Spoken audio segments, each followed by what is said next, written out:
చెప్పనా? ఏ స్టైల్ చేయమంటావు? పవన్ కళ్యాణ్ లెక్క చేయమంటావా? మహేష్ బాబు లెక్క చేయమంటావా? వాళ్ళ లెక్క హెయిర్ కట్ చేస్తే మన జిందగీ కూడా వాళ్ళ లెక్క మారుతుందా? నువ్వు మాలిష్ చేయన్నా, మంచిగా హెడ్ మసాజ్ చేయి. ఏమైందన్నా సైక్ ఉన్నావు?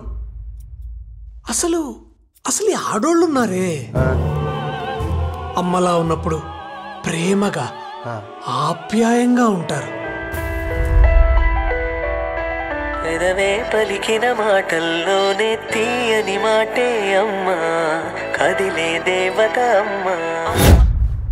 ఆ అమ్మాయి ఒక చెల్లిగా ఉన్నప్పుడు సపోర్టివ్ గా ప్రొటెక్టివ్ గా బిహేవ్ చేస్తుంది. అన్నయ్య అన్నావంటే ఎదురవనా.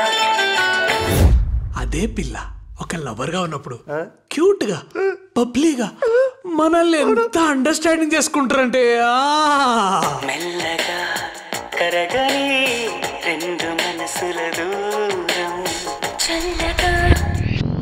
కానీ ఆ పిల్లే పెళ్ళామైతే ఏమైతుందో గాని జిందగీ మొత్తం తలకిందులు చేసి మన ప్రపంచాన్ని తారుమారు చేసి మొగని తాట తీసి తందూరు అనుకుని తింటారన్నా.